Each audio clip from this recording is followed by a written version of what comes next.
Hidden in the silent faces of Egyptian monuments, under the gaze of the Vedic gods, between the lines of the old books of alchemy, and tantalizing us from the myths of the Aztecs and Mayans, the essence of the secret doctrine has always been there.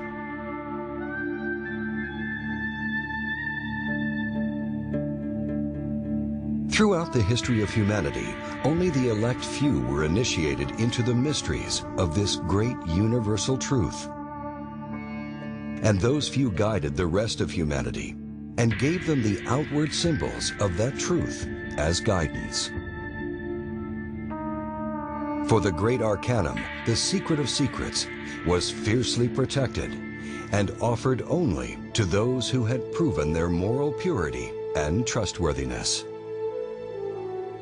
But as humanity degenerated into barbarism and cruelty, the divine knowledge went underground to survive in isolated pockets around the world.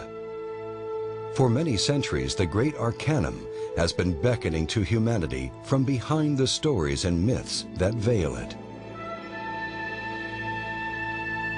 The knowledge it delivers is universal and applies to all true religions and mystical traditions. Whether it is the serpent of Adam and Eve from the Judeo-Christian tradition, the winged serpent of Quetzalcoatl from the Aztec tradition, the serpents climbing the caduceus of the Greek god Hermes, or the serpents of the Hindu or Buddhist traditions, all these symbols contain the same teaching.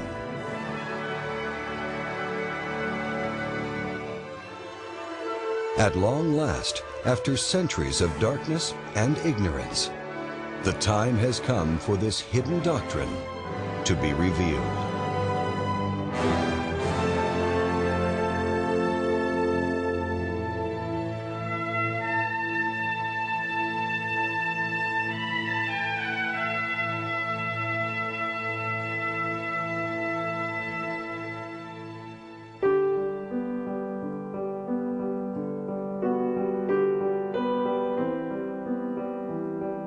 All religions are precious jewels on the golden string of divinity.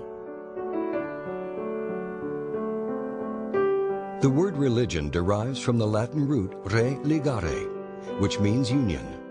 The word yoga is derived from the Sanskrit root yug, which also means union. At their base, the different traditions of East and West describe the same goal: union with divinity. Religious traditions provide the map that one must follow in order to reach unification with the divine. Every religion seeks to express the same core knowledge. But one needs the right tools in order to read the map. With the right tools and their proper use, an aspirant of any religion or tradition may enter into direct experiential knowledge of the divine. It can be seen then that there is truly one science, one path, but appearing with different names and faces. For narrow is the gate, and straitened the way that leads to life, and they are few who find it.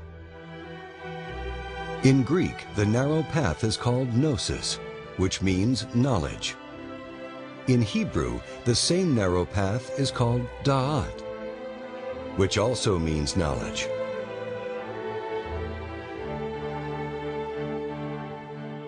This path is represented by the famous tree of knowledge in the book of Genesis.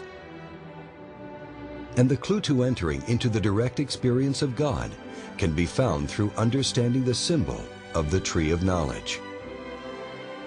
Genesis, the Judeo-Christian teaching of creation, was written as a means to pass down the knowledge of the great arcanum to those with the eyes to see and the ears to hear.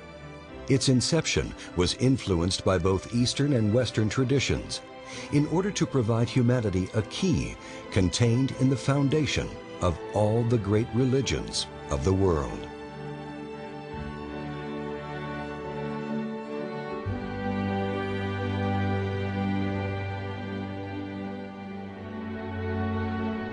The Old Testament, or Tanakh, outwardly appears to be basic spiritual instruction in the form of stories and histories.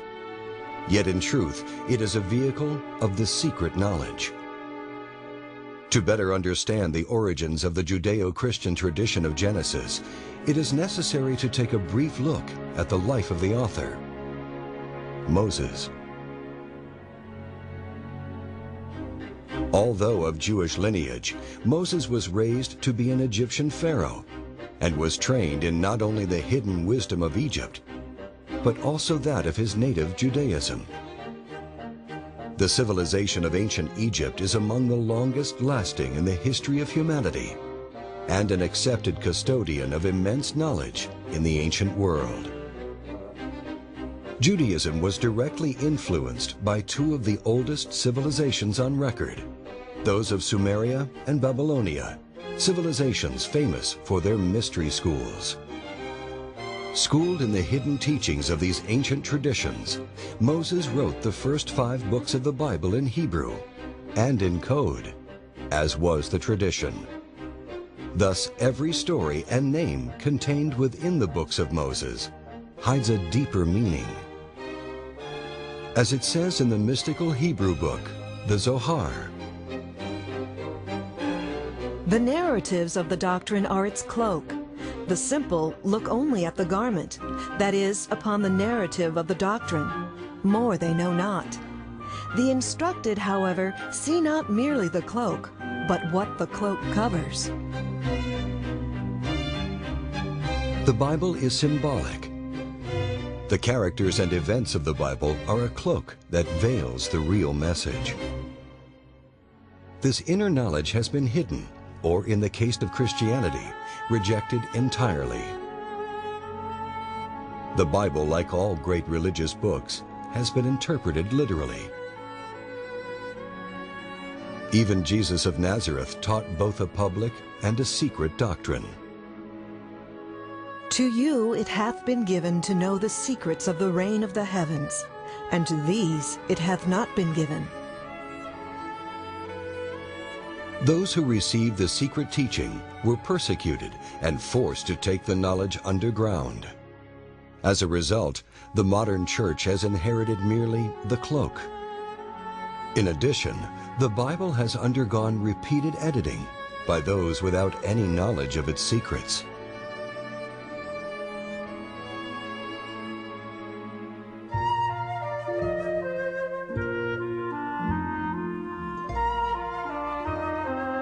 Although the modern Bible is greatly disfigured, it is nevertheless infused with the ancient secret doctrine. However, the many levels of meaning hidden in the Hebrew letters are not visible in the modern language versions of the Bible. For example, the very first words of the Bible in Hebrew are Bereshit bara Elohim. The common literal translation is, "In the beginning, God creates." But the Hebraic translation, found in the Zohar, reads, "In wisdom, Elohim creates." Elohim is a Hebrew word. The root El is Hebrew for God and is masculine. The feminine form of El is Eloah, which means goddess. Elohim is plural, thus meaning gods and goddesses, male, female. In contrast to the familiar image of a bearded old man, God is established in the first 3 words of the Bible as androgynous, containing both male and female.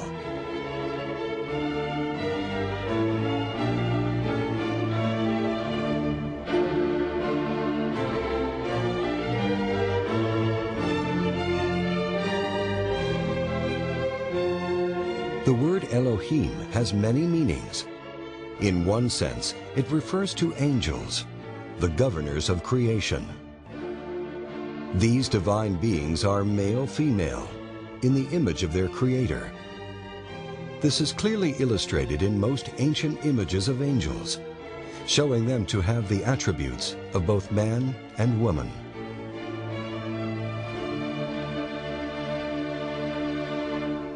In the Bible, the angel who oversaw the creation of humanity is called Jehovah Elohim. Jehovah Elohim formed man from the dust of the earth. He blew into his nostrils the breath of life, and man became a living being. Jehovah is another important name of God, not to be confused with Javeh. The name Jehovah, or Jehovah, is comprised of 4 Hebrew letters: Yod, He, Vav, He. Yod or Yah can be translated as male or phallus, Adam. Heva or Heve is female, mother or uterus, Eve. Even the name Jehovah contains both masculine and feminine forces. God created man in his own image. In the image of Elohim created he them. Male and female created he them. The Elohim, the angel Jehovah, formed man in his image, androgynous. And so, as recorded in the esoteric heart of all great religions, humanity, symbolized by Adam, was once androgynous, containing both male and female.